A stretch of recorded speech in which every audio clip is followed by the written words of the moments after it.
Hey everybody, welcome back to my channel. If you are new, my name is Allison and you can find me on Instagram at A Devotional Heart. And today is a very special day for me. I've been looking forward to this interview for a long time and it's finally happening. And my guest today is somebody who was instrumental in my obsession for Orthodox Christianity. And he agreed to be on the show. He's a very busy guy, but we made this date for this stream or this video recording. And I'm just super, super happy. So David Patrick Harry, welcome to my show. Allison, thank you so much for having me. I really appreciate it. And I'm honored to come on to your new YouTube channel, your new enterprise and ministry and work. We talked about this months and months before you even did it. You were interested in it before you even went to your first Orthodox church. You're talking about how you wanted to kind of fill this niche. So how providential that it's all come again for you, myself, full circle. And now you're here and I'm here and we're talking about orthodoxy. Yeah. So one of the main things I want to talk to you about is how just your journey from Christianity, because I believe you were raised Christian, but then you went on a journey through learning about world religions and psychedelics. And it's really only in the last couple of years that you became an Orthodox Christian. So can you take us through from your childhood up till today? All right. So a bit of a whirlwind. I grew up conservative Methodist. So both of my parents were part of the Grace United Methodist Church. I'm from central Indiana in the Midwest. And there's actually a history of Methodist ministers in my family. So I have a couple grandfathers, great grandfathers, uncles that were ministers in the Methodist Church. And I grew up going to churches on Sunday. I remember my senior year of high school, I wanted to take things a little bit more seriously. I remember going to church with my girlfriend at the time, my high school sweetheart, and then went to college. And on my first semester of college, that's when I really got into marijuana smoking on a regular basis, cruising around, listening to music, smoking joints. And I went to a small school called Manchester College. It's now Manchester University in Northern Indiana near Fort Wayne to play basketball. So throughout high school, I was interested in sports, football, basketball, and then I did track a little bit. But that was my whole life, was athletics. And my sister was always noted as the sort of intellectual, the academic one. And so I remember she worked at a hospital when she was in high school, and she knew right away that she wanted to be a nurse, that she wanted to work in the hospital, and she's now a nurse practitioner. And so my life was all athletics. And then when I went to college and went to go play basketball at a small school, I had a heart murmur. And that heart murmur prevented me from participating in the beginning of the season until I officially got cleared by the hospital. And once I did get cleared, I kind of already built this habit of smoking weed, going on joints. And I didn't like the clickiness of the basketball thing. And I just didn't want to do it anymore. So I ended up not playing basketball that season, quit the team, transferred to a school called Indiana University, Purdue University, Indianapolis. And that is where I did my undergraduate. And so that is when I thought, you know what, I'm going to redevote my life to Jesus Christ. I remember going to Walmart. I think I bought like a Joel Osteen book and something else about Christianity and the Gospels. And I took a class that semester. So I did a fall semester at this school, kind of decided that's not what I wanted to do, change my life, moved back home with my parents, went to this commuter college. It's this major university in Indianapolis, but most people commute. They don't live on campus. And I was like, okay, I was a pre-physical therapy major. Again, I was into athletics. I didn't know what the heck I wanted to do with my life. So I was taking classes, and one of the classes was on the Bible. And I thought, again, I'm buying these Joel Osteen books. Oh, this will be great. You know, this spring semester, I'm going to take a class on the Bible. But this was done by a academic scholar who introduced me to a lot of things that I was not aware of growing up in my sort of conservative, naive Methodist upbringing. including the critical analysis of scripture, learning about the Epic of Gilgamesh and how that mirrors the narrative of Noah, looking at the multiple author theory of the Gospels, looking at certain inconsistencies or just my naive understanding of scripture. And so that really affected me. And then I was like, whoa, maybe, I wasn't educated very well on what this stuff means. Maybe this isn't what I believe in. And that led to eventually the next semester or the following semester after that, doing a comparative world religions course. And so that first semester at IUPUI, I do that Bible class. I remember I take, math, English, or whatever, the kind of basics you have to do. And I was like, you know what? I'm going to devote my life to becoming a zoologist, because I was really interested in like, what could I want to do? I'm going to pursue whatever, because I no longer have basketball. I no longer have athletics, but I had this desire to like choose something and then get better at it. And so the first thing that I did was actually go adopt a dog from the animal shelter. And I had a pit bull. His name was Sergeant because he was abandoned at a military base called Camp Atterbury near where I grew up. And I thought maybe I was going to be a dog trainer. I was reading Leader of the Pack by Cesar Millan. And I was like, so I went and get this big pit bull and I start training him, and he becomes this incredibly well-trained. Everybody's impressed by this dog. And I'm thinking, well, maybe being a dog trainer isn't exactly what I want to do. I remember I was watching YouTube videos of people with like border collies doing Frisbee tricks and all this. I was like, oh, that's kind of cool. I didn't know what I wanted for my life. I didn't know what it is that I wanted to devote myself to. I wanted to devote myself to something and get better at it. And so I began training Sarge. That wasn't it. So maybe I want to be a zoologist. I like animals. So I start taking biology courses, and I do the Bio 101, Bio 102, and I'm there with the pre-med students. And I was not an academic, but I was devoting myself to biology now. And I was started doing really well in those courses, which gave me a new sense of confidence as sort of scholastically. I never excel. I mean, I was always decent at school. I just never tried. There's never a lot of effort. And then I was doing really well in these biology courses, and I was looking at these other students who thought they wanted to be medical doctors. I'm like, well, geez, I did better than they did on the exam. Maybe, maybe I can go to graduate school. I'll be a zoologist. I'll study, apex predator, terrestrial apex predator species. Some like Jeff Corwin, again, watching like Animal Planet and stuff like that. And I started go through the biology. Eventually I took this comparative world religions course and got enamored with East Asian philosophy. So I got introduced to Buddhism, Hinduism, Taoism, and I really didn't have a religious belief because that got destroyed that first semester at IUPUI with that Bible course. So it's like, man, I don't really know what it is, but I kind of feel spiritual. I like animals. I like nature, And so that led to me taking more religion courses. So then I'm a biology major. Now I get a religious studies minor. And so I start taking these courses in religious studies. At the same time, I started competing in Taekwondo, which is a Korean martial art. And that got me more interested in the East Asian stuff, watching Ip Man, all the Bruce Lee stuff. And I think, you know what? Look, I can do the biology stuff. I'm doing the religious studies stuff. I'm going to learn Chinese and I'm going to go to China. And so that's what I did. So then it was like the third semester at IUPUI, or the third year, maybe. I said, you know what? I'm going to study Mandarin Chinese. So at the time we had these things called the Confucianist Institute at that school. And these institutes are actually sponsored by the CCP. It's a way to promote Chinese culture and language and all this stuff. Conspiracy theorists think that also it's a sort of spying program for the CCP, but that's neither here nor there.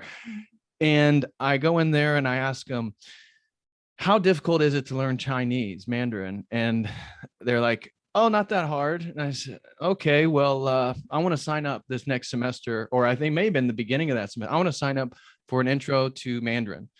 And so that's what I did. I remember studying Chinese for the first semester, and I just wanted to, again, because I had this confidence through really the biology and excelling in the science classes that whatever I want to do, I can do it. I just have to study and work at it. And that year, so that fall semester, I begin Chinese. I'd go the spring semester, and then I take a study abroad trip to Guangzhou, a university called Sun Yat-sen University or Zhongshan Daxue, and study Chinese language and culture for the summer. So I'm a biology major. I have a minor in religious studies, and now I'm going to study Mandarin, and I really liked it. So I now, beginning a year later, I have, quote, 3 semesters of Chinese, the fall semester, the spring semester, and then the semester in China. And I do it again. So now I do my 4th semester, my 5th semester, and I go to China again the next summer. So that's 6 semesters of Mandarin Chinese. Wow. And had a lot of fun. I realized I didn't want to be a Chinese scholar. At the time, again, I'm competing in Taekwondo. So I'm enamored with like East Asian traditions. And that's why the Taoism, the Buddhism, really, really was a big interest of mine. And I was at this time really beginning to get into psychedelics. So I remember after that first summer abroad to China is when I really was getting into Alan Watts, Terrance McKenna, doing LSD sessions by myself out in nature, and realized that I liked studying the religious stuff more than the science. And in my mind, I knew I was going to graduate school, but I didn't know what it was for. I interned at one point at a neuroscience center thinking, oh, well, maybe I'll do neuroscience. But it was the religion. I kept coming back to these religion courses that I like taking. And so long story short, I ended up finishing. I changed my study. So I just had a few, I think, organic chemistry and something else, and then the labs for it to finish my biology degree. But I wanted to go to graduate school for religious studies. So I just changed that to a minor, changed my minor of religious studies to a major, and got an academic certificate in Chinese language and culture, and did a capstone on theories of magic. So I looked at the religious studies theorists and what magic is. And they have traditionally, there's a theory of magic, religion, and science. And this is sort of the progression of human reason and our understanding of causality in the world. So I go to the University of Illinois in Urbana-Champaign. I get accepted for a master's degree in religious studies, where there I focus on psychedelic shamanism and early Christianity with a real intense interest in Gnosticism. So most people maybe have heard of Gnosticism, but they're not aware that there are 52 books written about, quote unquote, Jesus Christ or Jesus of Nazareth, 4 of which are in the Bible. Those are the 4 Gospels. But then there's 48 other books. And I was really interested in all these other books and the wisdom that I thought they contained and this or that. So my master's degree was focused on studying Greek, Koine Greek, and looking at early Christianity, taking classes on the history of the early church and its contentions with the various schools, the Valentinian school of Gnosticism. Again, Valentinus also almost became the second pope. And if he was the second pope or the bishop of Rome, it would have totally changed Christian history, because he had a school of Gnosticism out of Alexandria, Egypt. So that's a side note. Can I interrupt and ask you a quick Sure. question? When you were studying the early Christianity, weren't you also seeing how like the Gnostic beliefs were heretical to the early Christians? I mean, did you? But I wasn't a believer. So I saw kind of the basic arguments that a lot of the stuff that I criticize now on my YouTube channel, I was in favor of the Gnostic stuff. So I felt like, oh, look, the hegemonic belief structure of the institutional Christianity was suppressing these Gnostic traditions, and look at the multiplicity of text. There's 48 other books, and how come nobody's read about the Gospel of Thomas or the Gospel of Mary or the Gospel of Judas or the infancy Gospels of Christ?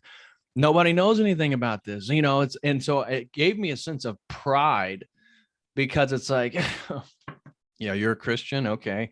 How much do you know about, again, all these other books? And like, what? I've never heard about those. I was like, I know, right? And then, did you think Jesus lived in India during those missing years? I was definitely aware of the sort of Essenes theory, you have the Pharisees, the Sadducees, and the Essenes. And that Christ, the theory is that he was an Essene and that he went to Egypt and he went to China and he went to India and he went through Persia. And that's why then his professional career as a teacher isn't until later in his life. So I was aware of that. I don't know if I was in full support, but I was very interested in all these different theories, including the Gnostic scriptures. And so that's what my master's degree was focused on. But like my focus on biology, like my brief focus on neuroscience, like my brief focus on East Asian traditions, during my master's degree, I did not want to be a historical scholar. And so this whole focus on Gnosticism and these early texts and trying to learn Greek and translate, it's like, well, I don't want to devote the rest of my life to writing books that 20 to 40 other scholars around the world will read and like, oh, wow, that's pretty cool, but that's it. And that was the kind of the people I was working with at the university. Is the majority of the department was historical scholarship. And I was like, well, that just seems kind of boring. I don't want to do that. So I graduate from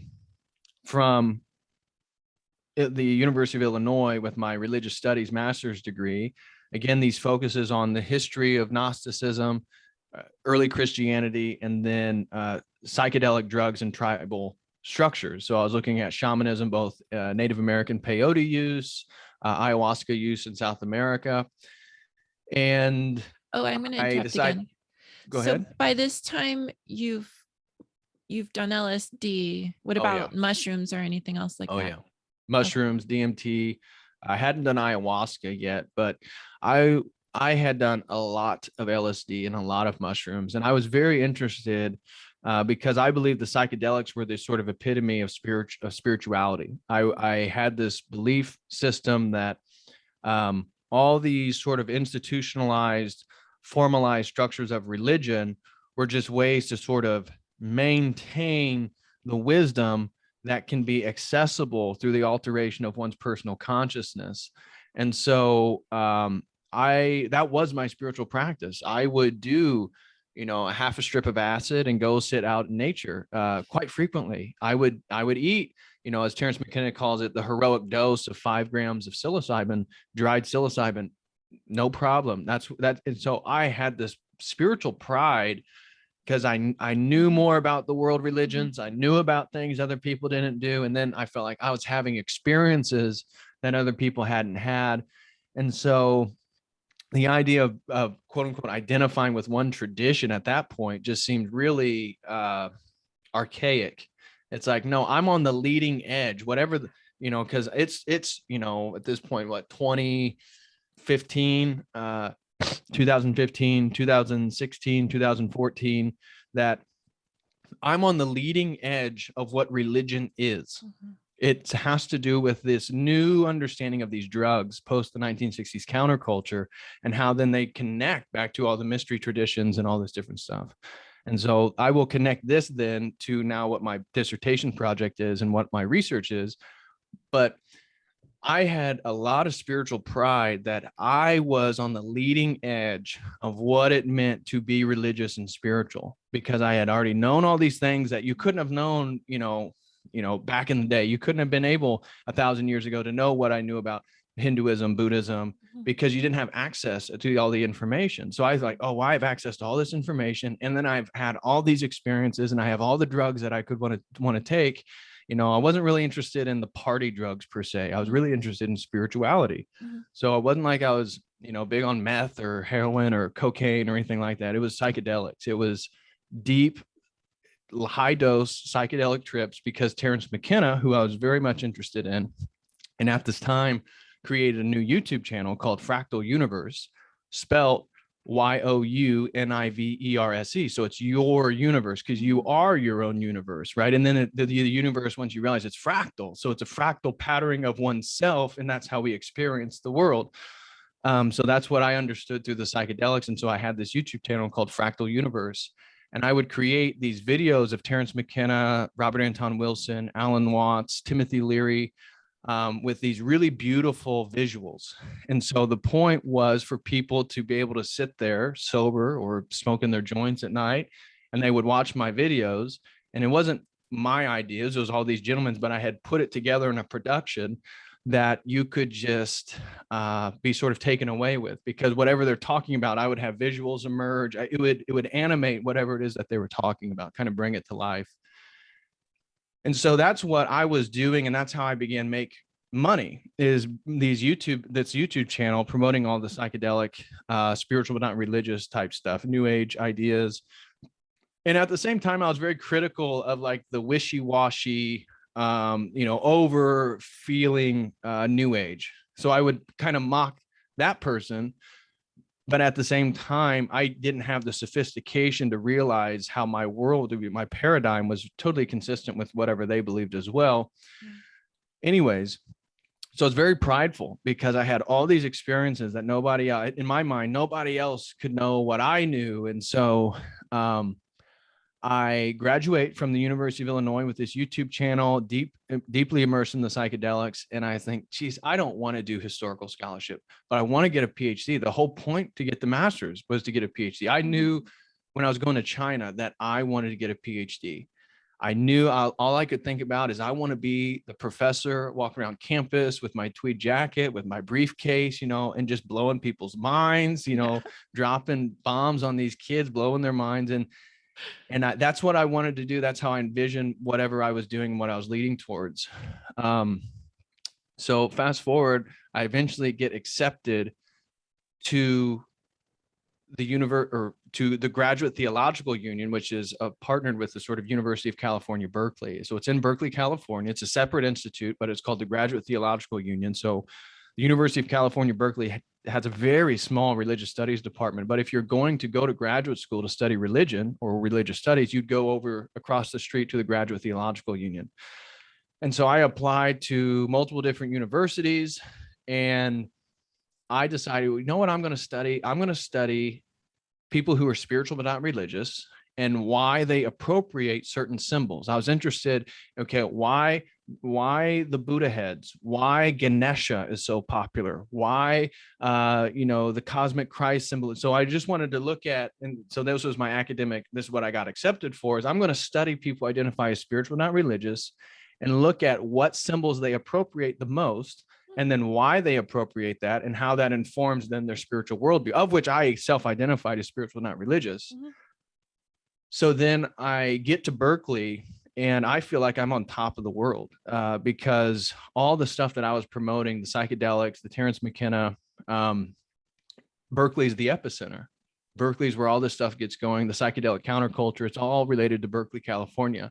Yeah. Now I'm this kid from Midwest Indiana who's traveled parts of the world, done all these kind of cool things. And I have this YouTube channel in conjunction with all the academic stuff. I have a YouTube channel promoting all the psychedelic stuff.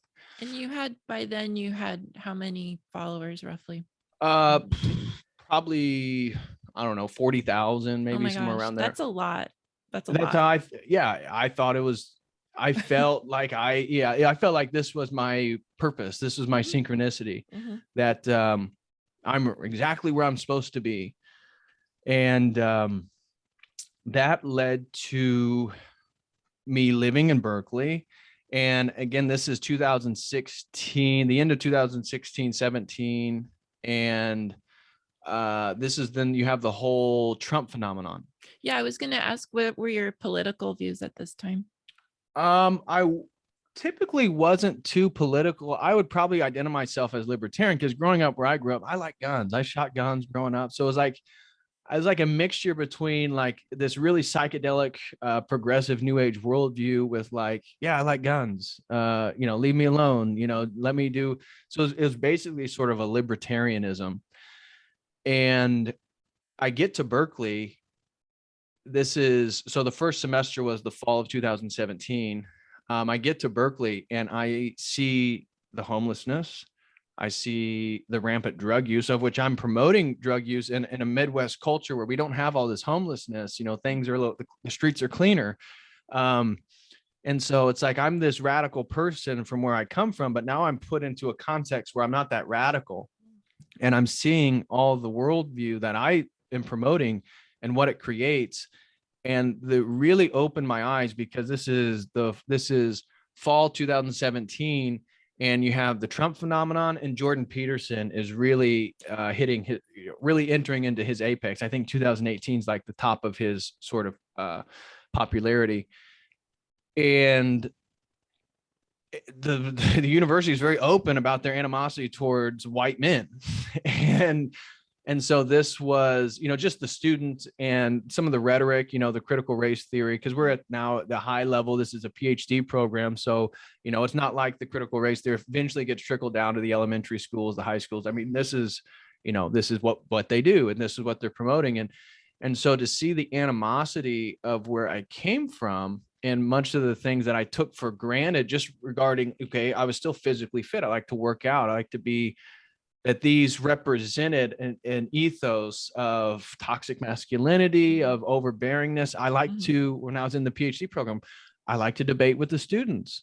Okay, well, you said this, well, I think this. And it wasn't that I was angry at them, but this became a little too confrontational. I had professors, hey, take it easy on going back and forth with some of the students, and which shows you the feminization of knowledge itself, and that you can't combat, you can't critique people's, you can't try to undermine what it is that they think to be true. There's no room for competition. Yeah.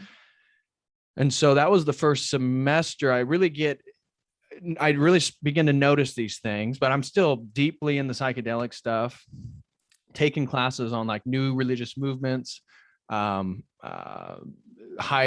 level philosophy type stuff.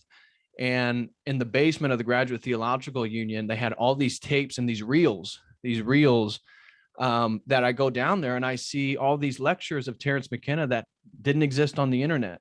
And so again, I think, wow, this is my providence. This is my synchronicity that I have this YouTube channel, and I'm here at the school, and I'm a PhD in the PhD program. And then look, I have access to these. So I had the librarian at the time. He took all these reels and turned them into MP3 files and gave them to me. Wow. And then I created more videos with them for my YouTube channel. So my YouTube channel, and it still has, although those videos are taken down. If you go to the YouTube channel, it's just my videos on like religious symbols. But I had videos of Terrance McKenna that didn't exist anywhere. They didn't, because it was recorded and it was put in the basement of the school that I just happened to be going to in Berkeley, California. Wow. So the YouTube channel is really excelling. That's how I'm making money and living in California. And that first semester, then my research project was on the book called The Psychedelic Gospels by Dr. Jerry and Julie Brown. And Dr. Jerry Brown is actually on my PhD committee. He's a wonderful gentleman, very kind. And he has a book highlighting the frescoes in Western Europe, particularly Germany, France, Spain, parts of Italy, and the Psalter of Canterbury in England, that clearly show symbolic import of psychedelic mushrooms, what appear to be Amanita muscaria, the very famous red and white mushroom. So now I see, okay, interesting. I'm this big psychedelic person. I got this YouTube channel. I'm one of the more prominent voices within the psychedelic YouTube community. And now I get this book that shows that, actually, Christianity is tied to the use of psychedelics. And I had already been aware of The Sacred Cross and the Mushroom, which is a book by John Marco Allegro, who claimed that Jesus Christ was a mushroom. Mm-hmm. And this is based on his translation of the Dead Sea Scrolls at the time. So I was already aware of that book and thinking that, interesting. So maybe Jesus Christ is a mushroom. Maybe the whole Eucharistic practice of Christianity is a misunderstanding of the use of inebriating substances, which then, from my own experience with all the LSD, the psilocybin, the DMT, that's what it is. That's why he was enlightened, again, the sort of cosmic Christ Christology. So I do a research paper on this book, and through the work of people like Carl A.P. Ruck, who's another very prominent scholar promoting psychedelics as really sort of the origin of religion, the origin of many of the mystery traditions, I see that Pagam and Harmala, used within the Mithraic mysteries, which were common in Rome, which were common in Persia, which is tied then, scholars speculate that the psychedelic use of Pagam and Harmala by Zoroastrianism, which is considered the first monotheism, is tied to the Vedic god Soma, who, if you read the Rig Veda, which is the Aryan beginning religion in India, so the Aryans take over, they dominate what we would consider now India, and they create the old religious tradition called the Vedic period, or the Vedic. So the Rig Veda then talks about these gods. Agni is the fire deity, but there's one of them is Soma, and Soma is this intoxicating brew that the priest they would drink. They would take in Soma to be illuminated by his wisdom. So a lot of people speculated, religious scholars speculated, this was some type of psychedelic beverage. So I was connecting then Soma and Pagaman use within the Mithraic mysteries, within Zoroastrianism, with the ergot use of some type of beverage, the Kikekion in the Eleusinian mysteries, the ancient Greek mysteries, again, which is in a book called The Road to Eleusis with R. Gordon Wasson, Carl A.P. Ruck, and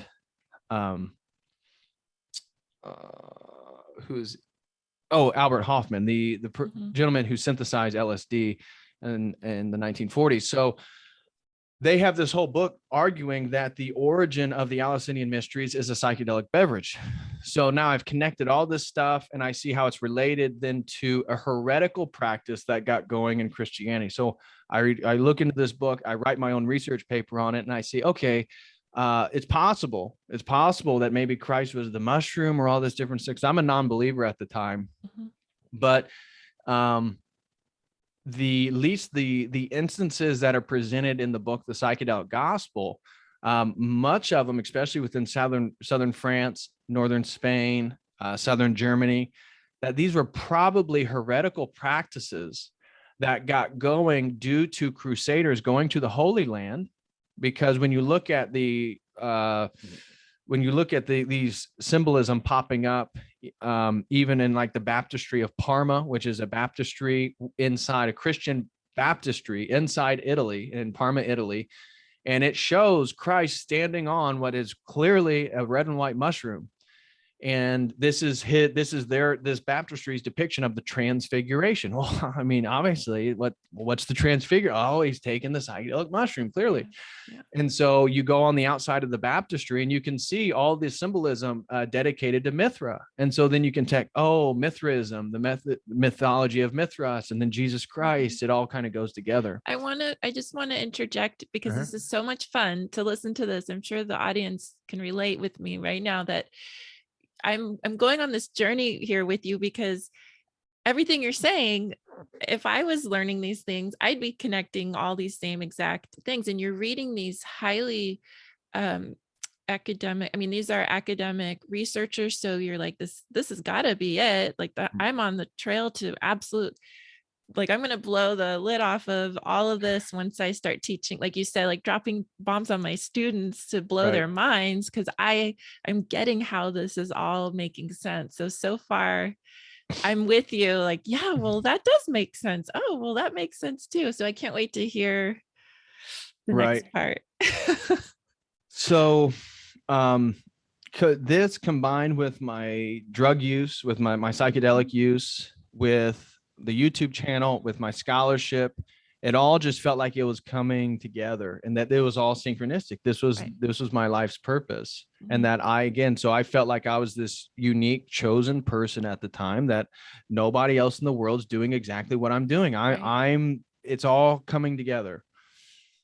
And so once I saw that this tradition was a bit heretical, that it wasn't necessarily promoted through the church, and that's why there was all historically contextualized, that the Baptistery of Parma, it was built, I believe, in the late 900s. So we have the 10th century, basically towards the end of the 14th century, the end of the 1300s, all the frescoes, all the imagery of Adam and Eve and the original sin being a psychedelic mushroom, being Amanita muscaria, Saint Bernard of Hildesheim, he had his own church, of which is a clear depiction. They have a Jesse tree depiction on the ceiling of this German Catholic church in Hildesheim, Germany, and it is clear that it is an Amanita muscaria mushroom, clearly.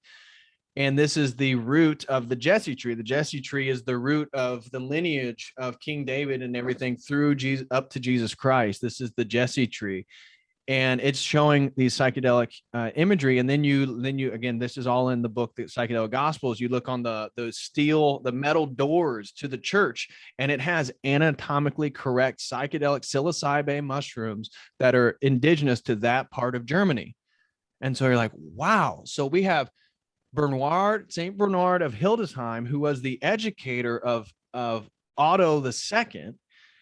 He had his own church. He built his own church. He had his own monastery, and he has a pillar dedicated to him. The front doors of the church, they all have psychedelic mushrooms on them. And I'm thinking, this is like huge. And so I write this paper, and I see it being a sort of contextualized phenomenon. The Inquisition by the Catholics, issued by the Vatican, stomped out most of these people. So the Cathars, and the which is a group in southern France. Again, what I believe happened is during the Crusades, and that's why this is all contextualized within a particular historical period, is that Catholics, all Catholics, the Protestant Reformation didn't happen yet. Catholics were going to the Holy Land, and they were encountering old Gnostic Christians along with Manichaeans. So there's a whole tradition called Manichaeanism, which is developed by a gentleman named Mani, who is from what we consider now Persia or Iran. And he had this whole incredibly dualistic religious worldview, radical dualism, and that's also consistent with the Gnostic worldview. But the Manichaeans were known throughout the ancient period for their use of mushrooms. They love to eat mushrooms, and you have records over in China, and this is some of the scholarship by Carl A.P. Ruck, finding Chinese sources describing the Manichaeans and how wherever they went, they would consume tons and tons of mushrooms, both inebriating and non-inebriating, that they love to eat mushrooms.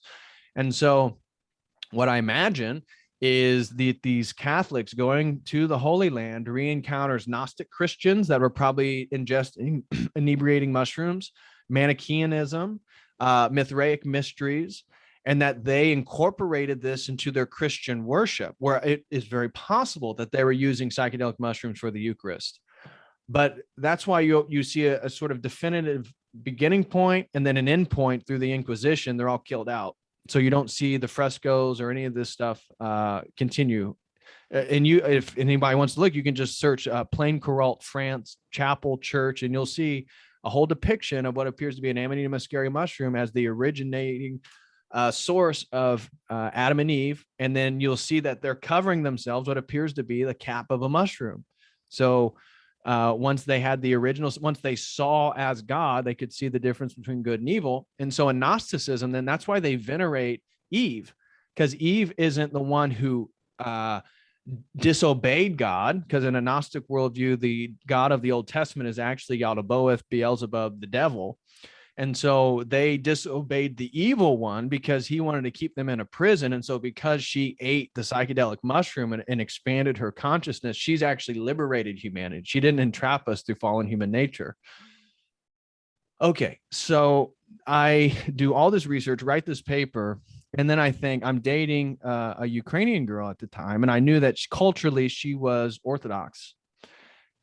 She wasn't like a strong believer or anything like that. But I think, okay, I bet given Eastern Orthodoxy's use of icons and all the visual depictions, I bet I could find some of the mushroom stuff in Eastern Orthodoxy.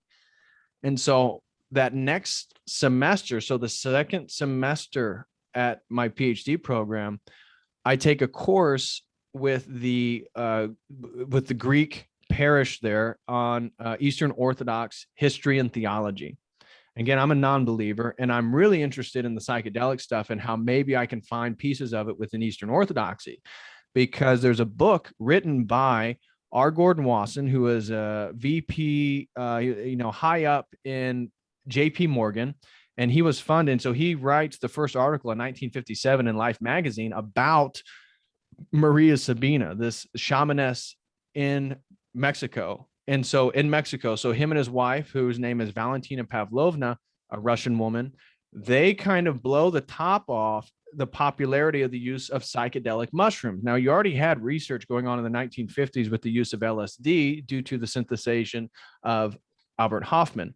So in the 1950s, the later 1950s, the gentleman from JP Morgan, R. Gordon Wasson, he begins to do all this research and make known the use of psychedelic mushrooms and how it's related to shamanism. And he goes to Maria and Sabina and has these experiences, has this stuff. And then you get articles from like Henry Munn and the mushrooms of language and all this different stuff. Well, they write a book together called, I believe it's Mushrooms, History in Russia or something. It's those three words. It's maybe in a different order. Mm-hmm. But the whole point of their book is using Valentina Pavlovna's Russian language and her Slavic roots to show how in Slavic language, they have hundreds of words for mushrooms. And that in Slavic culture, it's so common for grandmothers and mothers to take their daughters out into the woods and teach them what mushrooms you pick. And you use these mushrooms for these types of cuisines, and these taste like this.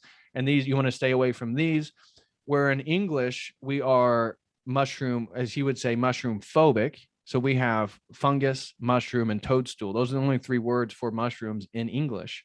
Where in Russian languages and most Slavic languages, you have tons of words for mushrooms. And so he would call this a mushroom philic culture. So I already knew all this. So I take this course then on Eastern Orthodoxy, knowing its relationship to Slavic peoples and thinking, oh, I bet all this Slavic culture, I bet they've already brought into the use of mushrooms in Orthodoxy. And so I take this class and I read. So then I'm reading, and it wasn't as historical as I wanted. It wasn't as secular as I wanted. It was done by a female Orthodox theologian. And it was reading Stanilow and Losky and Florovsky and Bulgakov and all these different Orthodox theologians. And I'm thinking, okay, I mean, I remember telling her, I mean, I like reading this stuff, but it's a little too poetic for me because I'm a non-believer and it's talking about Christ and the Holy Spirit. And I'm like, okay, I mean, yeah, I really liked how he was talking about Aristotle and how this related. But I mean, you know, it's a little much for me. But as the semester just went on, the concept of logos, which is the Greek word for who we believe Christ is, who incarnated as Jesus Christ, the second person of the Holy Trinity. And so I was already aware of logos and its relationship to Plato, Heraclitus. So Heraclitus 500, say BC, before Christ. Heraclitus is really the first one to talk about the logos and how this concept of the logos, it unifies opposites. It's the source of logic and reason and numbers and truth, and it unifies all things. Everything is connected back to the logos. Now, in Greek philosophy, it's a very abstract thing. The logos is not a person, but I was already aware of Heraclitus and then his ideas being picked up by Plato and his logos, and then how that gets developed even a little bit in Aristotle. And then you have Stoicism, the sort of philosophy, religious tradition of the Roman Empire. So you have people like Marcus Aurelius, great Stoic, you know, kind of the epitome of Plato's philosopher king. And Stoicism is all about that nature is created by the thing called the logos, and it is the source of all order. Again, the root word of logic itself is logos. Mm-hmm. So for the Stoics, there is nothing higher than virtue. Your whole life should be dedicated to virtue. And the way you become virtuous is to get in line with the logos, which is also to get in line with the sort of natural order of the world.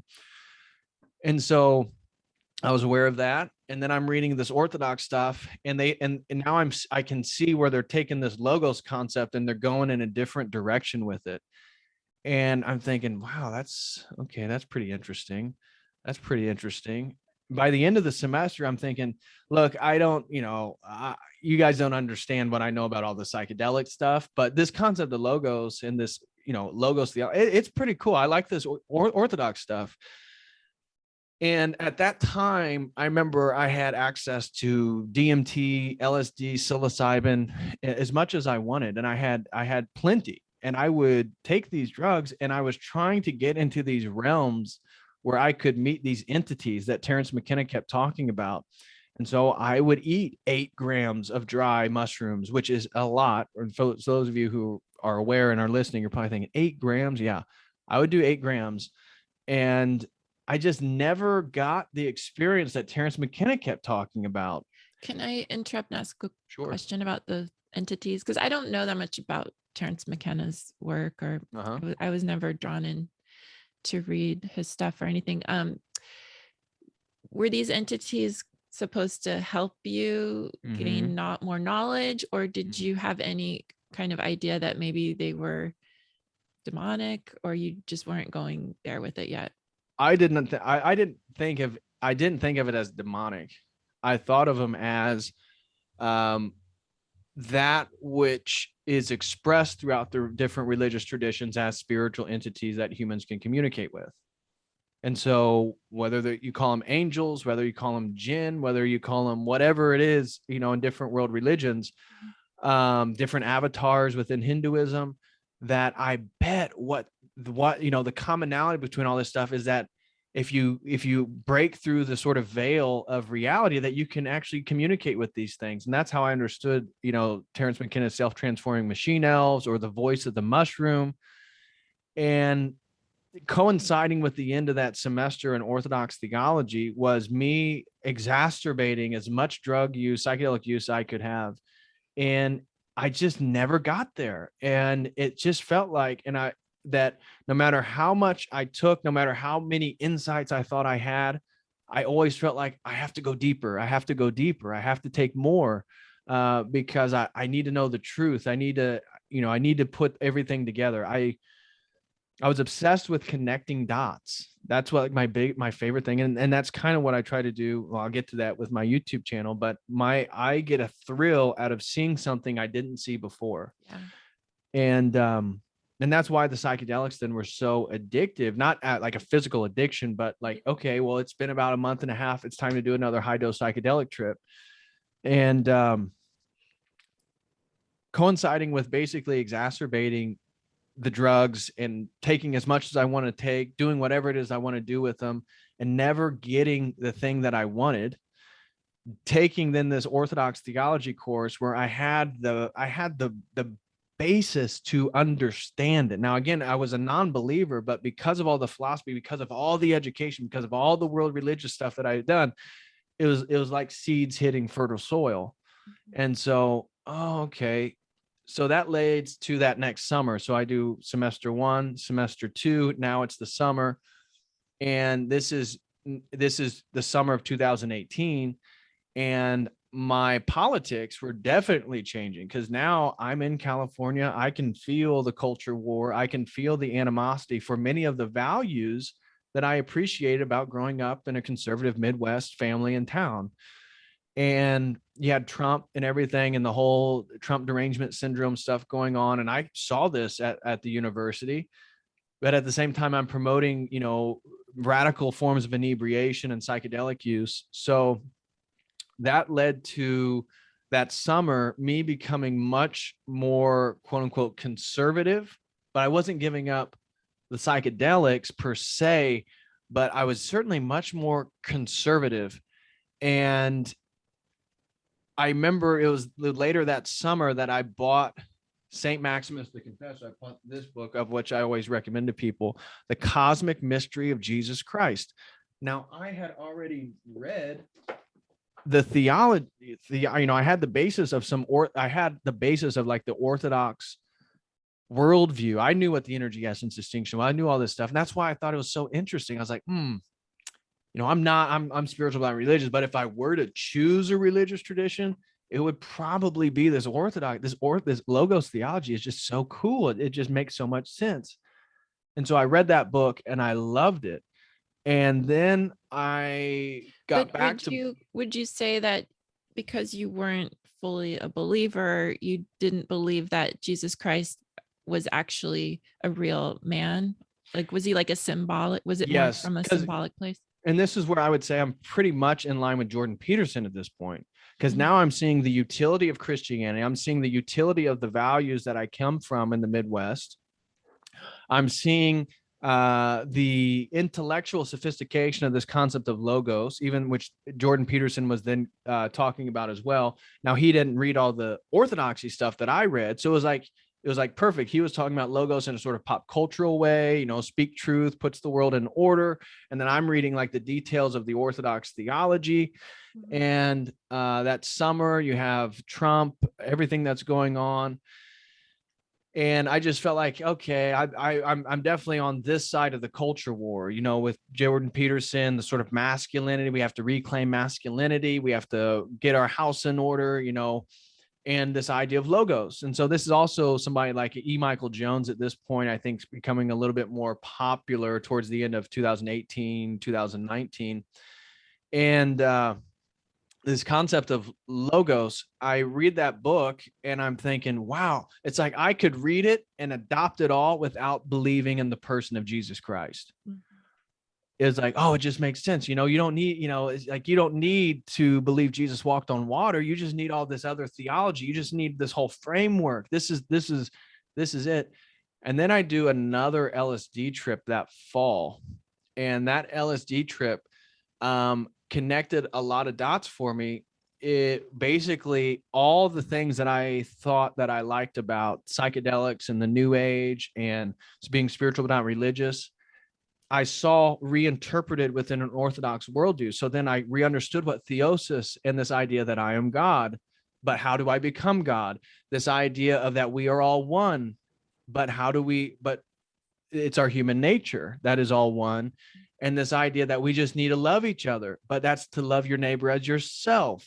And it just went on and on and on. The energies, the essence energy distinctions, and in the energetic properties of God, the uncreated energies, is how we engage with the Holy Trinity. And like, okay, well, yeah, I already have this worldview of energies and cymatics, how language and words themselves have vibrational energies and actually form patterns. And then God spoke the world into existence, and he's the word.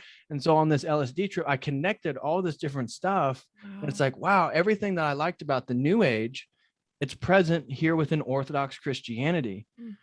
And what about the idea of repentance, or even the story of Genesis? Did you put together the tree of knowledge of good and evil? I mean, not yet.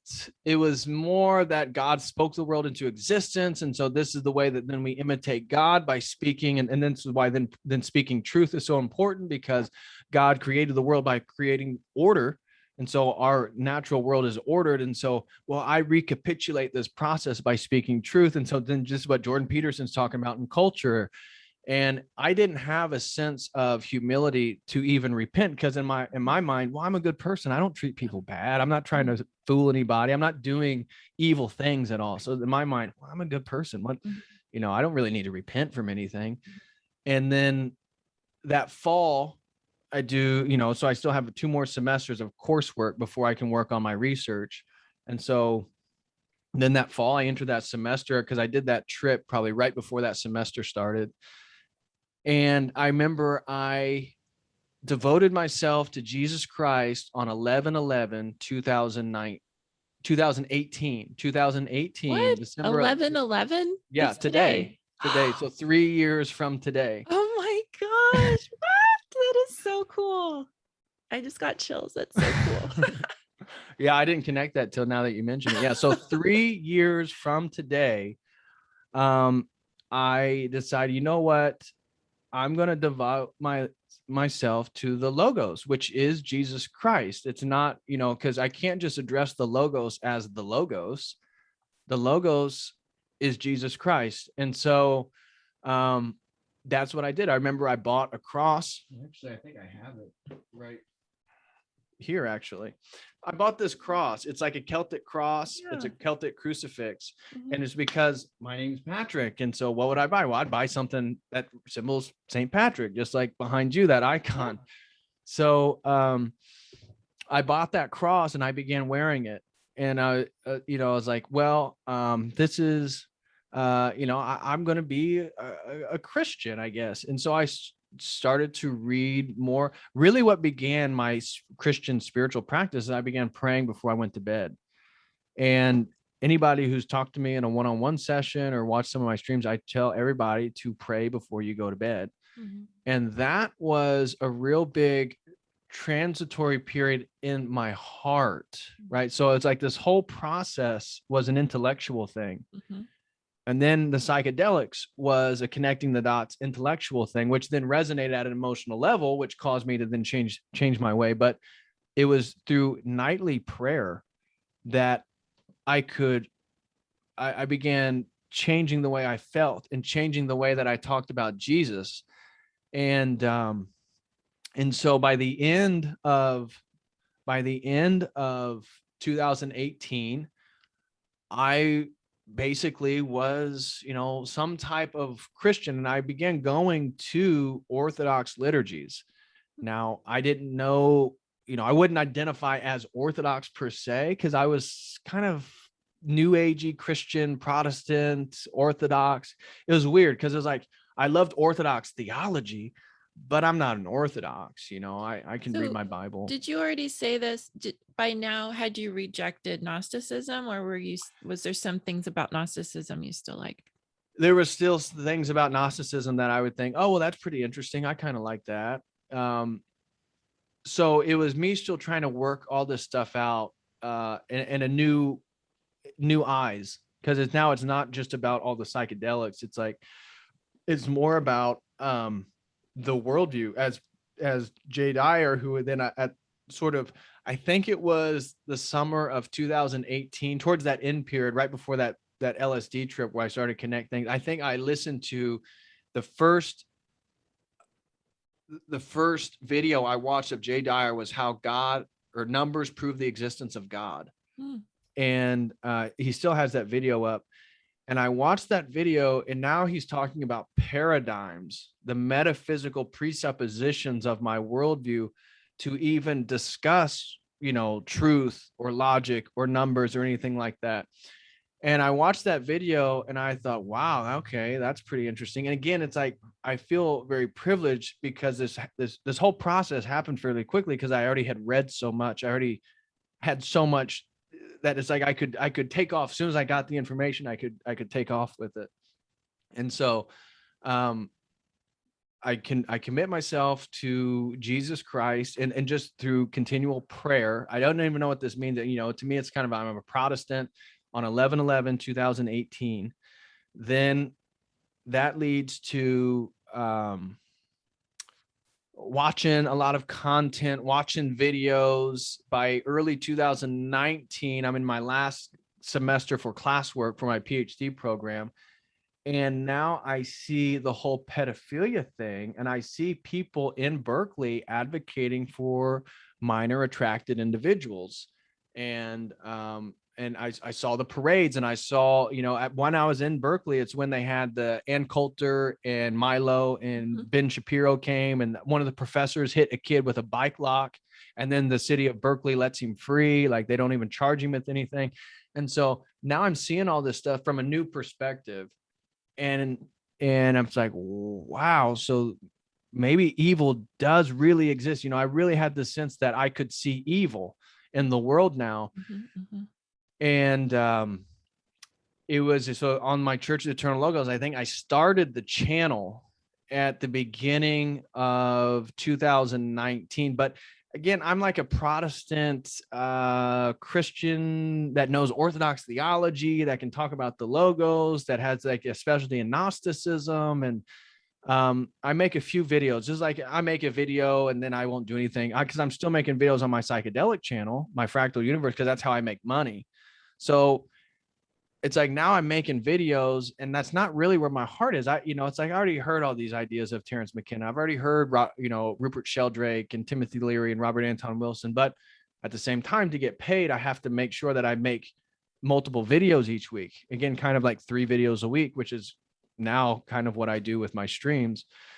And I was still making those videos, but I was thinking, man, I'd really like to talk to people about Jesus, about Christianity, again, in like an abstract conceptual way. And so I make a few videos where, and some of them are still present on my YouTube channel, if you go to Church of the Eternal Logos and go the very, very, very, very beginning, you'll see me sitting in a little chair in my studio apartment in Berkeley. And I'm talking about Gnosticism or psychedelics and Christianity or this stuff, and how I think I'm connecting dots, or I see certain things. And it was that spring semester of 2019 where I identified as a Christian. Again, I devoted myself in 11/11/18. So by the spring of 2019, in my mind, I'm a Christian. And I start to go to like Holy Virgin Cathedral, which is where St. John of Shanghai's body is, in San Francisco. And it's a beautiful church. And I loved going there. Now the liturgies are like 3 hours long, and you're standing there, and then I'm learning how to cross myself as an Orthodox, but I'm not in a catechumen. I'm not anything like that.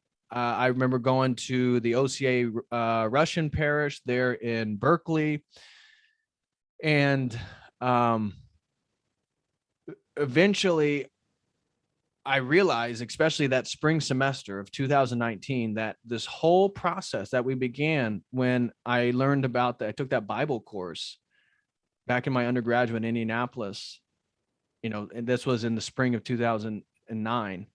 So now we're basically 10 years later, that I can't be a professor because my views, my opinions, where I'm at in my life, like I can't be a professor. They wouldn't let me. I'd have to compromise my values. I can't talk about how I feel.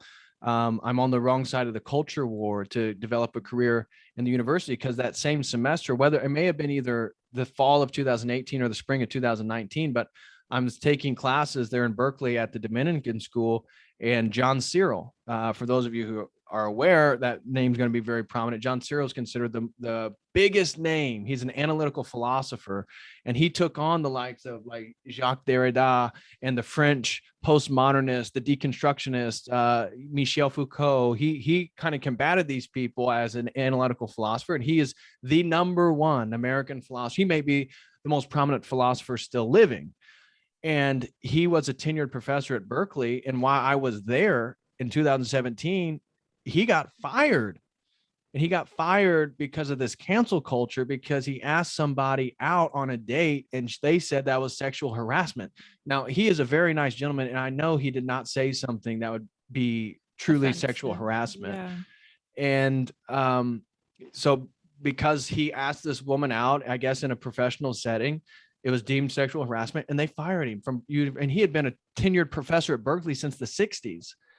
And so I think, if they can fire John Cyril, I have no chance. Yeah. And then I realized I've devoted my entire life, for my whole 20s to getting this PhD. I wanted to be this professor, and I didn't know what to do. So I finished that semester, and my life, I just don't know exactly what I'm going to do. Do I drop out? Do I continue? I can't drop out. I've devoted a whole decade of my life to trying to be an intellectual, an academic. And so that led to me actually going to my last major psychedelic session, which was in the summer of 2019. I did an ayahuasca ceremony. And that's where, in that video that I did, how life comes back full circle, I have these little notebooks, right? And so this is the first one I bought. All my streams, for example, like here's my recent one. So all my streams I have notes for. Before I go live, I just do bullet points, and this is how I can try to maintain my thought process when I go live.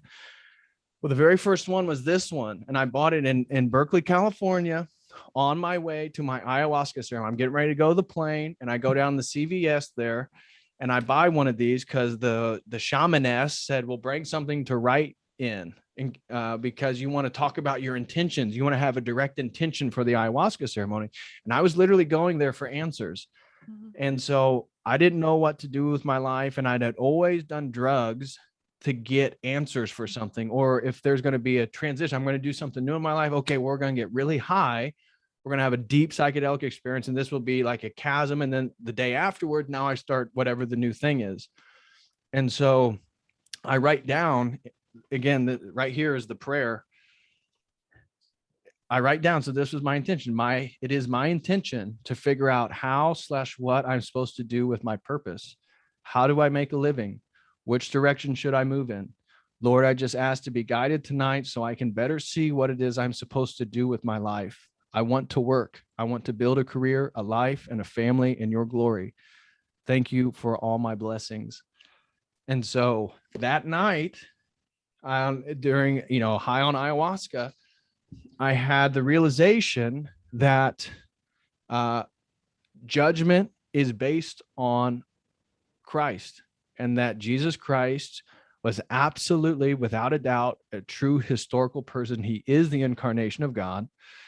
And that is why we can be judged after we're dead. How else could God judge us as humans unless he himself was a human?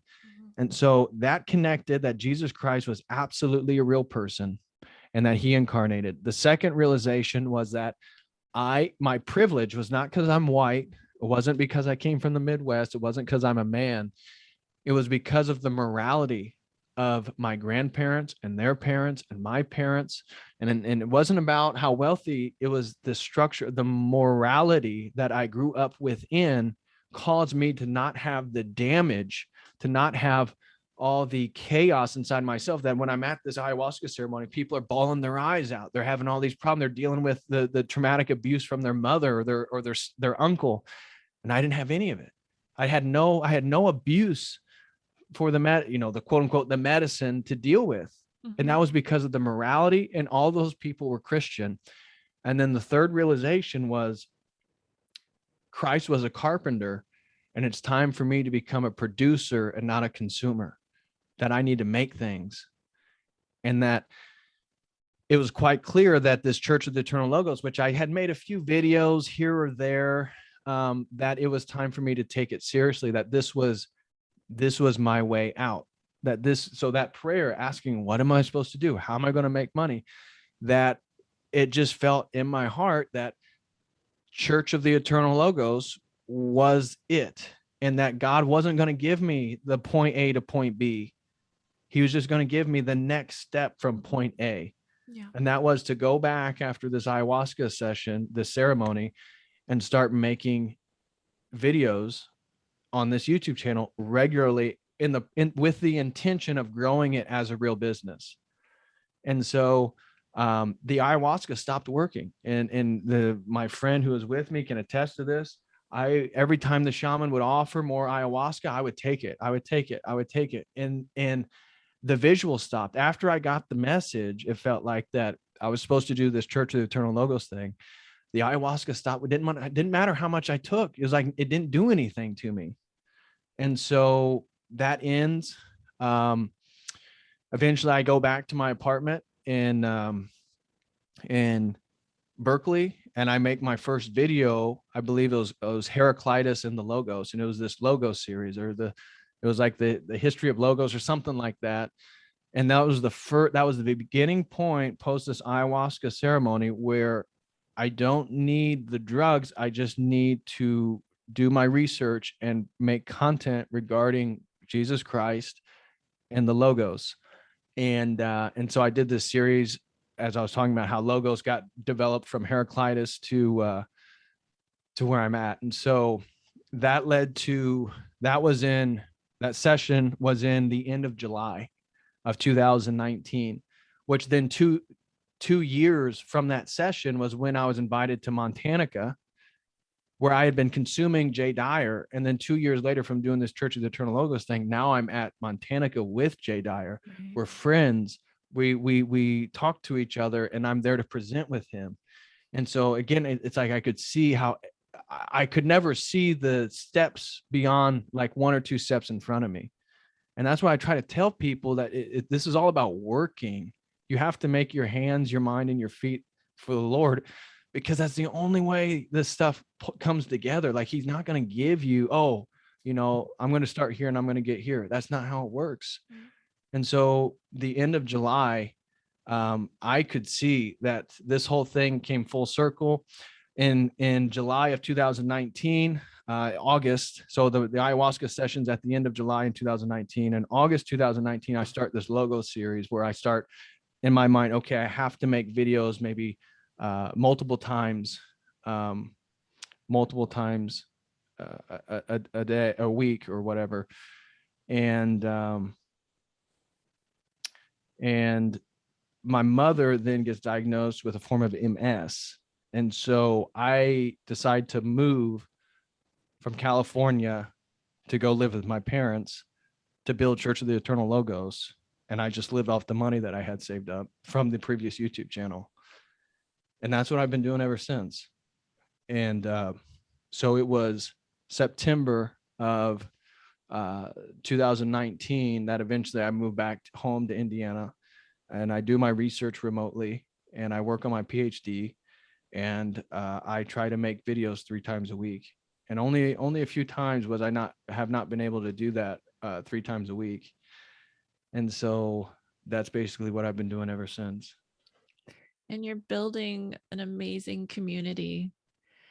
And I'm so grateful for that. For one of the things that I'm grateful for you for is this community, because I've made so many friends through the chat in your streams, and a lot of your moderators are my moderators. And I chat with them on Instagram, and it's such a supportive group of people, and yeah, really grateful for everything you do.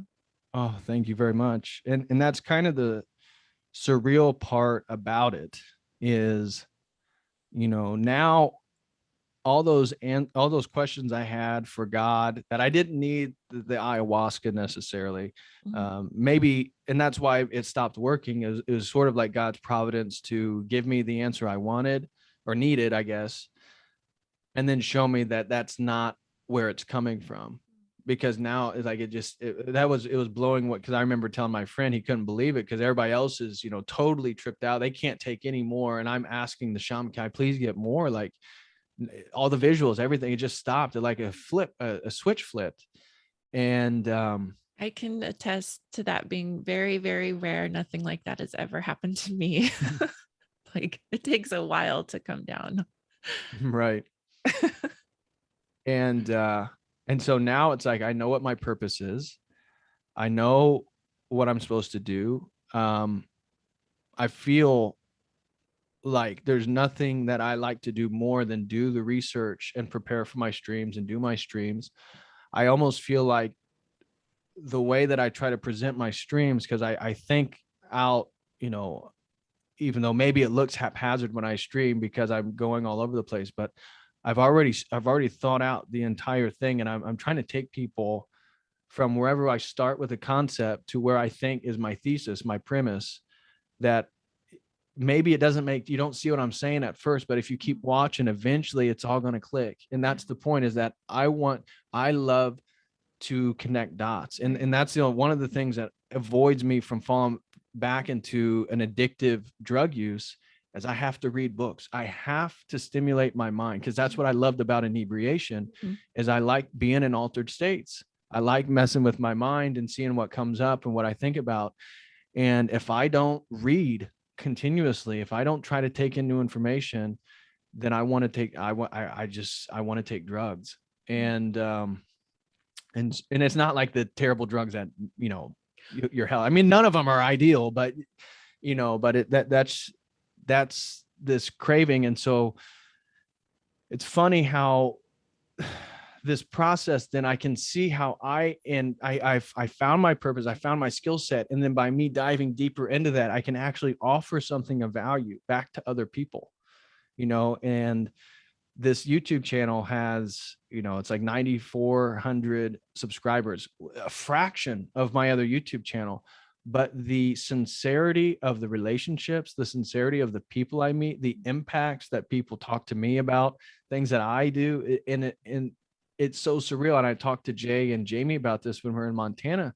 It's so surreal that when, I sit on say a day for a stream, I wake up, I go to the gym, I try to eat, I get things organized, I answer emails, and then I sit and I have a topic, and then I do research, and I think out what it is that I want to stream on. I have my bullet points, and then I sit here in a room by myself with a ring light and a green light that shows that my webcam's on. And I talk for about 2 hours, and then I turn it off, and then I go back to my life. And then you get emails from people about, oh, you said this and it changed me. And this was, Yeah. and it's like, me? I did that? Well, glory to God. I mean, that's when I discovered you and your channel, it was everything I was looking for. And I discovered you before Jay Dyer, and both of you are so unique. I mean, the stuff he talks about, he is Orthodox, but he talks about things and in different ways, different things and in different ways than you talk about.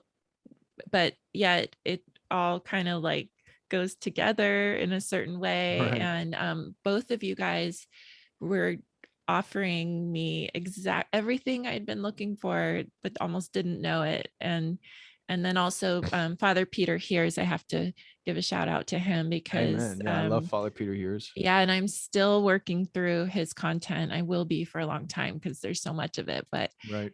he teaches from his point of view, which is clergy, and just the historical things that he shares about the Russians, or I mean, so many things. I just love him. And then there's other clergy that we talked about before we started recording, Abbot Trifon, and yes, we're just so blessed with these content creators.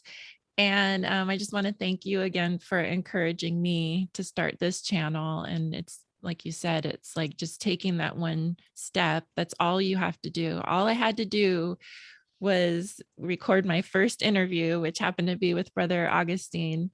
And then it just started from there. And shout out to Brother Augustine and his new wife and their new life together. Congratulations. Yes, absolutely. Yeah, he's a great guy. So we've been talking for quite a while, but there was something that I really wanted to get into this discussion. I ramble, so you have to watch it. No, that story was fascinating. You couldn't have shortened it. I mean, that was perfect, but maybe I'll have to have you on the show again next year. We can talk about more topics. But before we go,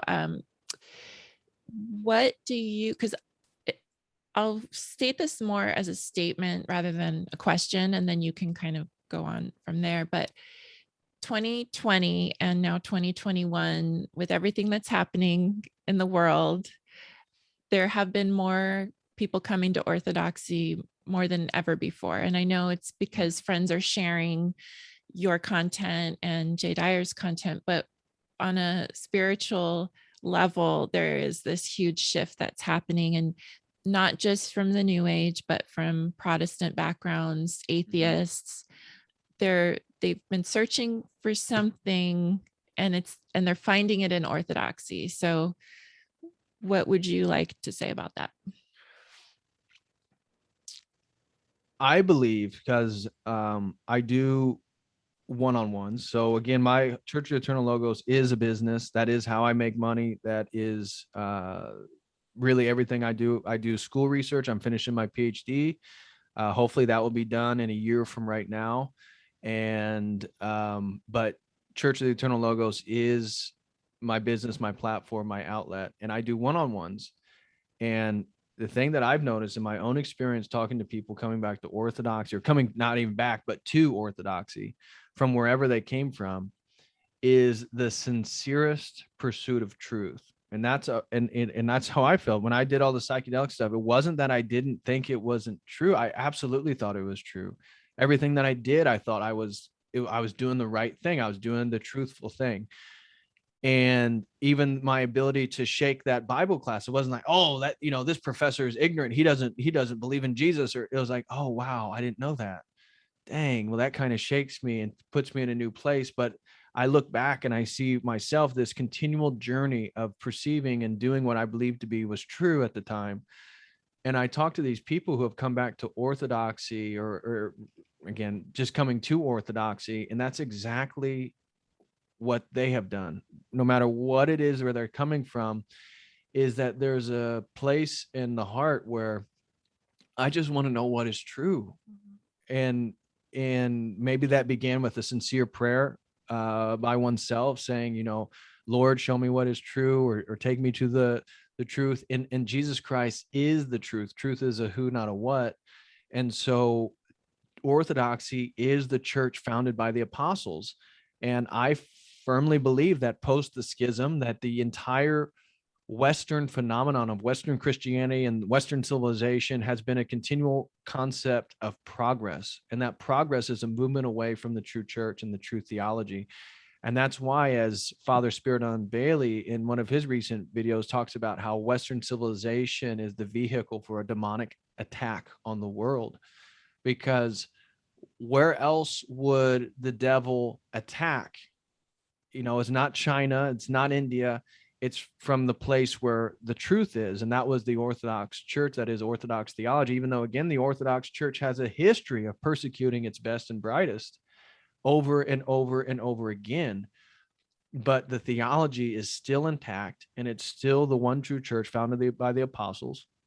And as Orthodox, we don't say that if you're not Orthodox, you're not saved. We don't know that. We just know that the Orthodox Church is the one true church, and it's led by the Holy Spirit. But we don't say where the Holy Spirit is not. So there are Protestants, there are Catholics that will make it into the kingdom, and it's because of their heart. But as I was speaking with somebody recently, this pursuit of this road to try to know what is true also comes with a responsibility. Because if you start diving into church history, and you start diving into theology, and you start diving into all these different topics and these rabbit holes and these conspiracy theories, or the ingredients and the stabbies, that you have a responsibility then to act on that. And if you don't, that is your own judgment, and that is a condemnation on your own soul. And that's why then people find their way to Orthodoxy, because they're looking for salvation. And it is the true church. Again, it's not that people outside of it aren't going to be saved, because they can be, but we are the fullness of the faith. And the search for truth is a relationship with God himself. And I did a whole stream on escaping the matrix, and how I believe all conspiracy theories build one to follow into a paradigm that is ultimately Christian, because we exist in a world where truth isn't objective. But if you go down a rabbit hole and you believe in a conspiracy, you're already presupposing the objectivity of truth. You're already presupposing often a Christian morality. You're already presupposing all these things that, where are you going to stop? And that's the difference between the people who get comfortable with, whatever worldview that they want to have. They want to condemn the stabbies and maybe what's going on in regards to sort of imprisonment of humanity, but then they don't have a God to even give them their morality that they then are criticizing the world by. And it's because you're too comfortable.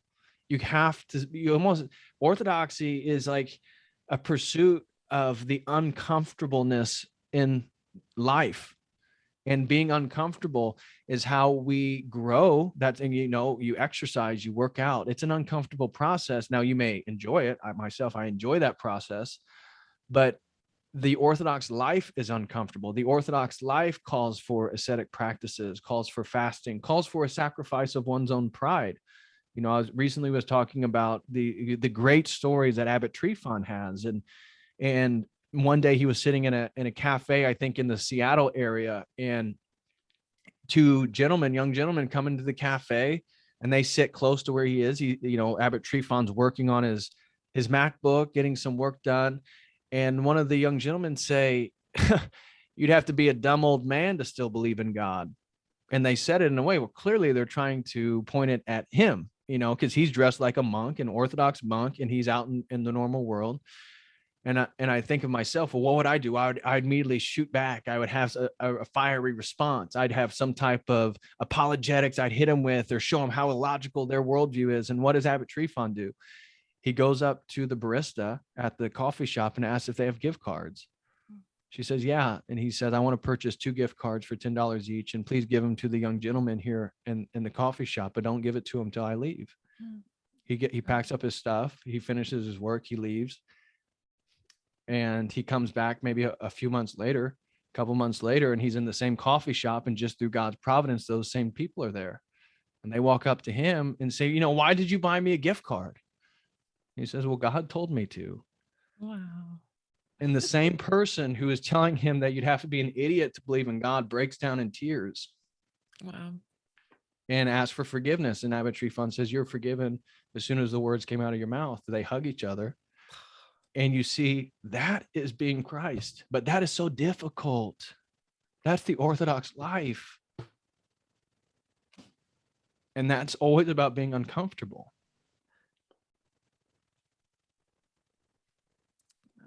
So powerful. Yeah. And so that's what we're called to. And I see that. And I want to be better at that. I want to be better at what Abbot Trifon calls being Christ in the midst. You know, I can't help my aggressiveness. I am an aggressive person. Even when I was in high school, I got in fights. I like to fight. I have that in me, and I listen to Abbot Trifon. But you know, if I was in that situation and those two young men said that to me, would I have been able to change their hearts? I'm not there. No, I couldn't have. I would have said something and it would have just progressed, and it would have been my ego against their ego. But because Abbot Trifon sacrificed his own pride, which is a sort of self-martyrdom, and then how Christianity spreads, and it's always spread, his martyrdom of his own pride, he can touch those people in their hearts, and they'll never be the same afterwards.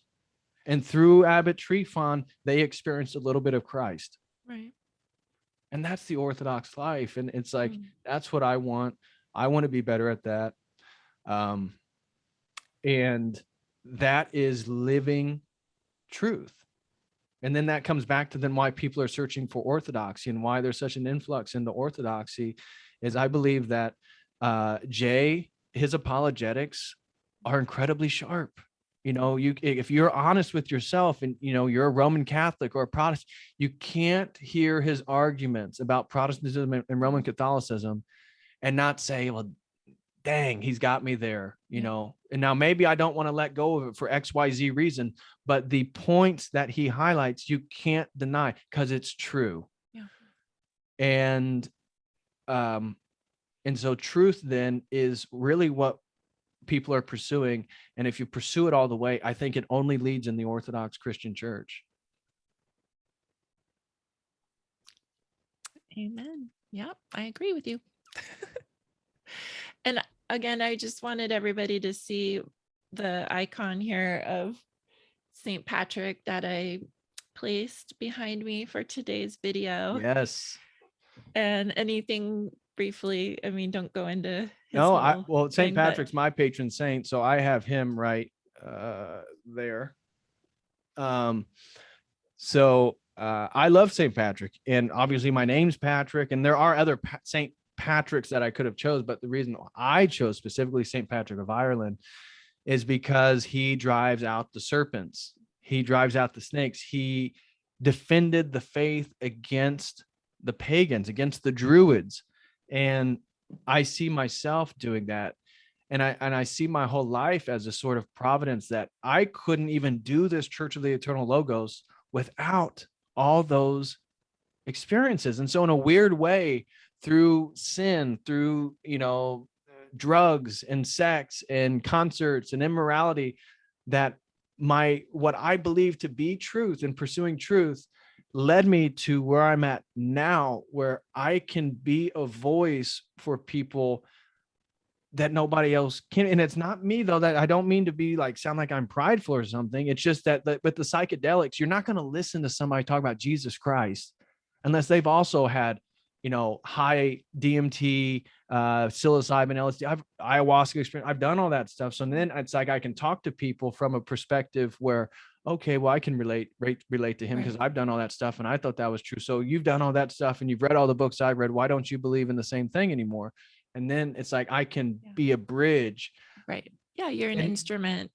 And I feel the same way because I was in the New Age for 30 years and I read all kinds of books and listened to all kinds of channeled information. And so same thing. I mean, I think I could really relate to a young woman. I do. I mean, I get messages all the time.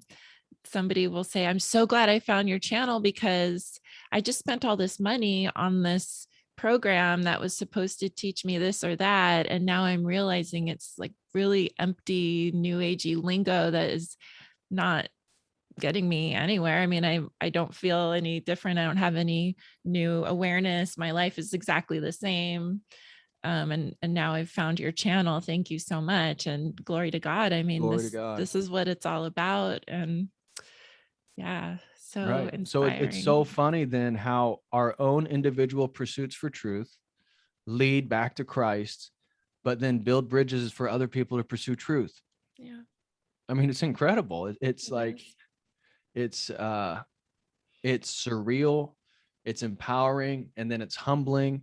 And then you, as somebody who creates content, you know that things are outside your control that people perceive to be like you did this or XYZ, but it's like you can feel that God is working and using different things, using you. And that's why I pray before my streams. I almost always pray that I can be inspired by the Holy Spirit and that I can be a tool and a conduit for the Trinity, and that I don't lead anybody away, but only bring them closer to God. Right. Because the difficulty, if you read scripture, especially the epistles, is if you're a teacher, you are going to be judged more severely.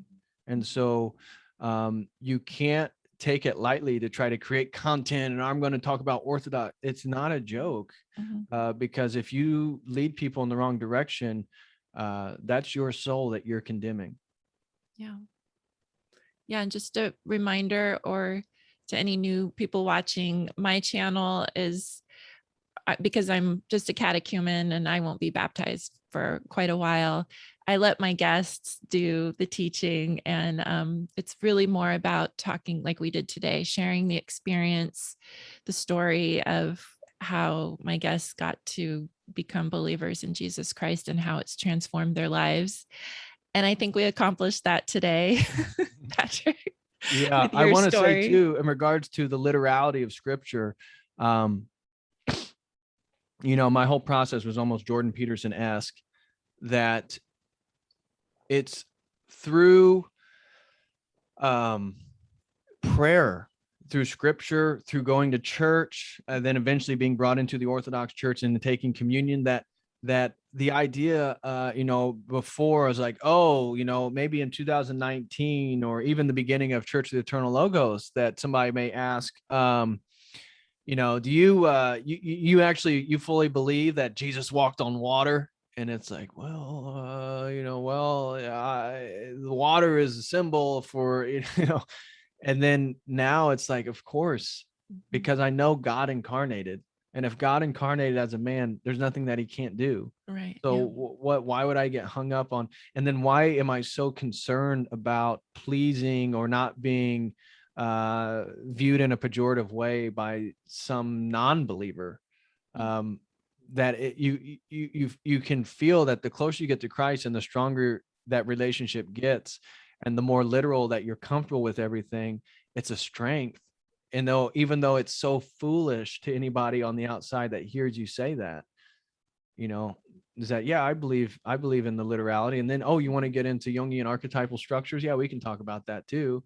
But that personal relationship is huge. And that came to me specifically through prayer, and really through prayer, because that's where I spend my personal time talking to God, both through reading our prayer books as Orthodox, but I also advocate for people to do spontaneous prayers, unscripted prayers, have a conversation with the Trinity, talk to him, and give thanks for everything you can think of. And then ask for mercy and forgiveness for everything that you can think of, and pray for other people. Oh, I could talk to you for a lot longer than this, but I think this is a good place to wrap it up. And I want all my audience to make sure they're at least subscribed to Church of the Eternal Logos, and then check out the website. There's members only content on there, and it's just a really great way to support this mission that Church of the Eternal Logos has started. And there's also a book club on there. Yes, we're going to be diving into The Master and Margarita. So we're going to read the first 2 chapters.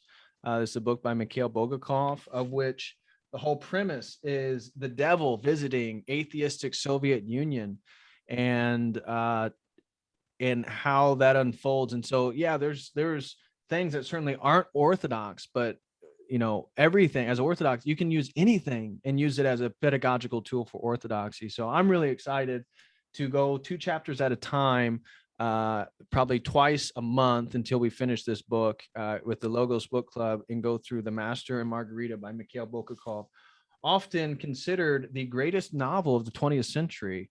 So hope anybody's interested in joining us. We'll see about that, because I already have my favorite novel of the 20th century, which is that? 100 Years of Solitude.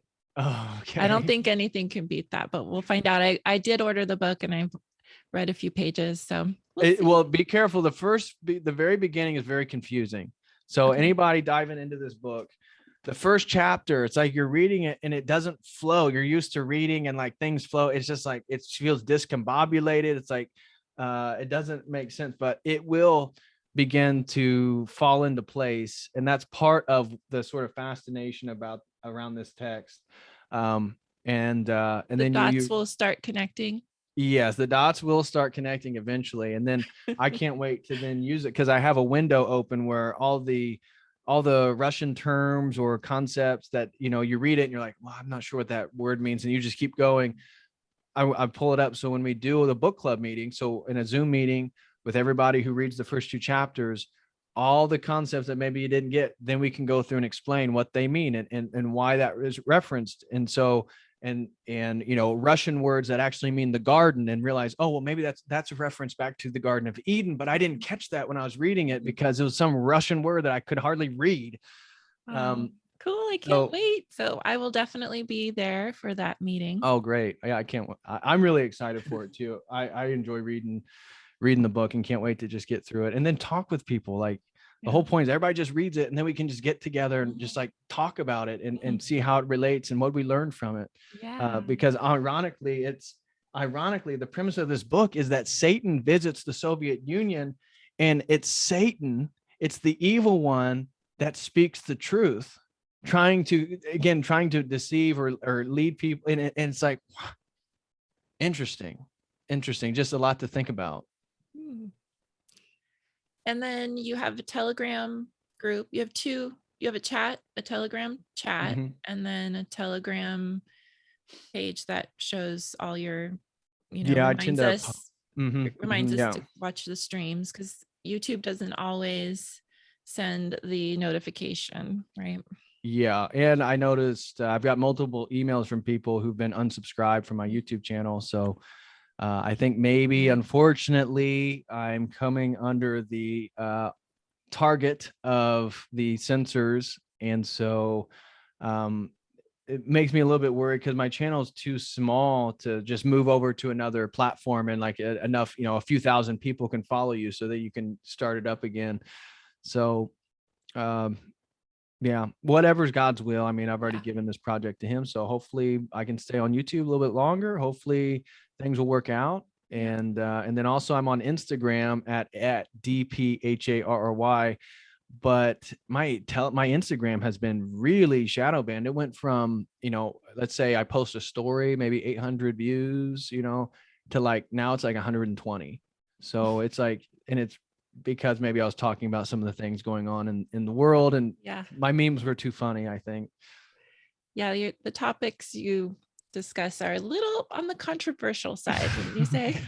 Yeah. So I'm going to try to start posting more on Gab. It seems like Gab as like an informational platform, Telegram and Gab, I'm going to try to start focusing. And then all the video platforms, I'm going to try to start uploading all my streams on Odyssey, Rumble, and BitChute. And so. And you have all those links on all of your YouTube streams, right? In the description. Yep. So I'll probably just put, I might not put like every single link, but people can always find you if they just go to your channel. Yeah, just go to the main ones. Yep. Okay. Well, thank you, Allison. I appreciate you having me on, and I do look forward to maybe the next conversation. It is very providential that today is 3 years since the day that I made that prayer to God. So I I didn't even know. realize it until I mentioned it in the story. I know. That's so cool. Yeah. And I know you mentioned it earlier, but reminding the audience to sign up for a one-on-one session with Patrick as well, because it's a private full hour. You can ask him anything about not just orthodoxy, but nutrition or, Yeah. or just like a coaching session. I was in the coaching industry. For those who don't know, I was in the secular coaching industry for years. I only ever had female coaches. And then when I started listening to Patrick's streams and he was mentioning these one-on-ones, I was like, that sounds really good, because I had all these questions about orthodoxy. I hadn't even visited my church yet. And I mean, it really helped me get my feet firmly planted on the foundation of wanting to become Orthodox. Even before, like I said, even before my first divine liturgy, I knew I wanted to be Orthodox. Oh, wow. So it's a large part to do with our conversations. And Well, glory to just, God that I know we had a lot of fun conversations, and we talked about this YouTube channel. yeah, you encouraged me. I remember I said, I can't start a YouTube channel. I'm not an authority on anything. And you just said, well, you don't have to be. You don't have to be an authority. You just you don't have to. Yeah, your channel doesn't have to be an educational channel. It can be a lived experience channel, and that's basically what you do. And that's why you offer a different angle, and you offer all these people in our community to come in here and talk about their lived experience, which you don't need a PhD to talk about. You just have to be alive. Yeah, right. And so we'll bring this to a close, even though I don't want to. And for anybody interested in my coaching, I coach women only. I have a Instagram page that I mentioned before, A Devotional Heart, and you can send me a message there and inquire about the coaching packages that I offer if you're a woman. And if you're a guy, then just reach out to Patrick and be coached by him. Well, thank you very much, Allison. I appreciate it, and I appreciate your friendship.